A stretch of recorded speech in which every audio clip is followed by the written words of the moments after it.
Thanks for tuning in to video 7 here. And this one is going to be it's a critical video because in order to get from point A to point B, you've got to have wheels to do it and to do it effectively, right? So when I first started, I had a minivan, and I had that minivan and I worked out of it for right up until about 2 months ago.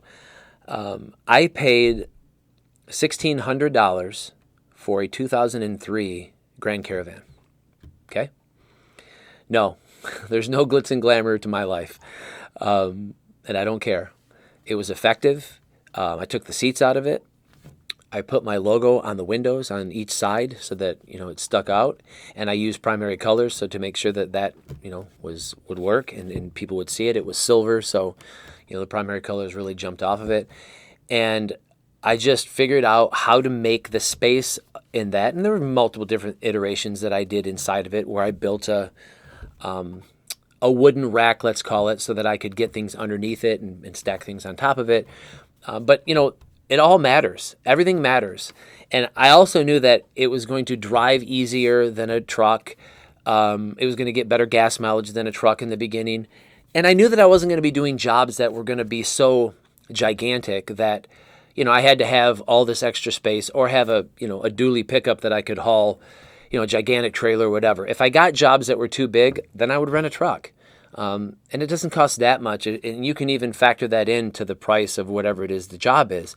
So I knew that for me personally in the beginning, it was going to be easier to have a little minivan, to create the space by taking the seats out, and then to be able to outfit that with bins or with your bags or your toolboxes so that you can itemize and locate different things that are easy to get.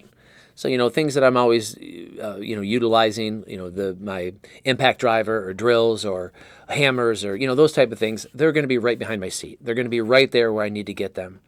And that mattered to me because it just made jobs easier.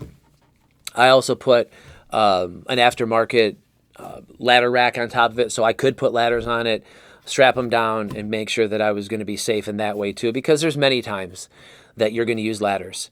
And it's gonna matter, to have a vehicle that you can get those on top of, and the vans aren't that tall, So if you've got a pickup truck with a ladder rack on top of that, those racks are going to be really tall. You're almost going to need to get on a ladder to get the ladder.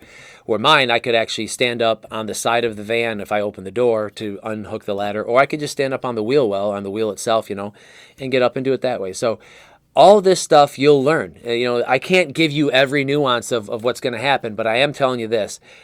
You don't need a ton of space in a vehicle. You don't need to spend tens of thousands of dollars like so many people do on buying a gigantic pickup truck and a really nice trailer to go out and do work that you can make a living.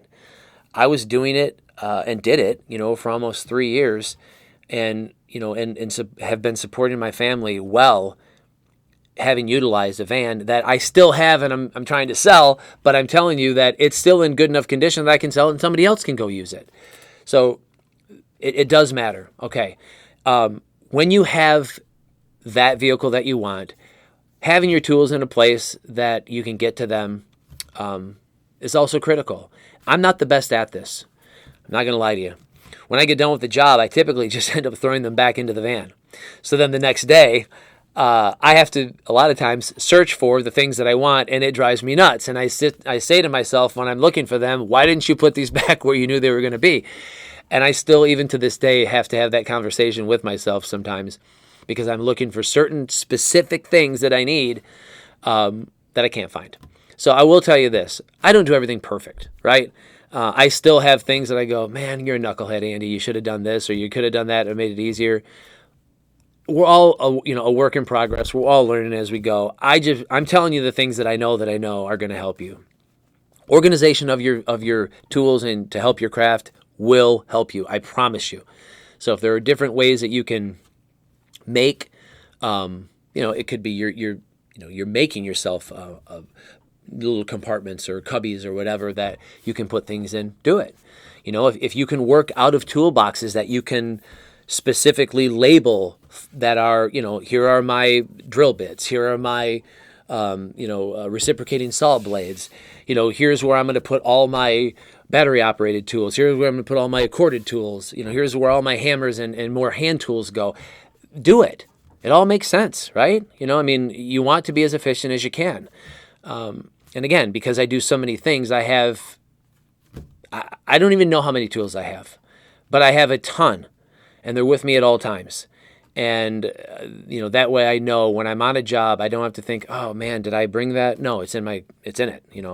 And so I went out and I bought an Expedition, and that's got more space. It's got more, it's got a big V8, bigger, towing capacity. I can throw a big trailer on it if I need to. It's not nearly as easy to get in and out of as my van. I'm not going to lie to you, but I did need more space, and I needed more power. So that's why I went and got it. But I got it for a good price, and it's worth more than what I paid for it. It is what it is. You keep the oil changed in it, keep everything up the way you need to, brakes, tires, and those. You can spend less than $4,000 on a vehicle that can make you hundreds of thousands of dollars a year in revenue. And I always look at it like, why would I go spend money on something that's going to depreciate to the point where I'm going to lose money on it when I can buy something that I know that if it breaks down, I either fix it or I go buy another one? Okay? It's not about glitz and glamour in this lifestyle or in this job or in your profession. It's about being effective. And it's about doing things that are going to matter to you and your family when it comes down to, am I making more than I'm spending? It's a very simple concept. As many, financial gurus will tell you, if you're spending more than you're making, you ain't doing it right. In this industry, you're going to figure out really quickly, if you do a good job, you can make a lot more than you spend. And then what I just talked about, having the trailer hitch will matter to you long term as you become more and more skilled and take on jobs that you need to have a trailer to pull, to haul, to take things to the dump, those type of things that go on when you're working with bigger projects that take more resources, wood, metal, whatever that is. But a lot of times for me, it's, I can have things delivered. A lot of, Home Depot, Lowe's, they'll deliver items to a big job. But normally when you go to a big job, you're taking away parts that are of a previous job, right? So if you're ripping out a deck, you're going to have a lot to take out. If you're renovating a bathroom or a kitchen or something, there's going to be a lot of demoed material that you're going to have to get out of that particular house and take it to somewhere else, i.e. the dump or the recycling center that's by you. So having the ability to do that, having a trailer that you can either rent, and again, you don't need to buy a trailer right away. You don't have to spend thousands of dollars on a trailer. You can go rent a trailer for the day and it only costs you, $30 or $40, which is, that's a pragmatic way and a very cost-effective way of making sure that you're still taking care of what you have to take care of, but you're not breaking the bank in doing it. But you have the vehicle that allows you to be able to do that, right? So I would say make sure that you get a vehicle that is going to suffice your needs for your skill set. As you grow, vehicles will change. Things that you're going to need will change. It'll all grow. You'll adapt. You'll figure it out as you go.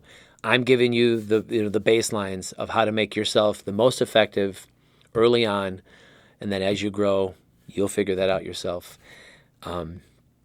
Prepare for video 8, and that's going to be preparing yourself mentally for the jobs that you have now and the ones that are coming.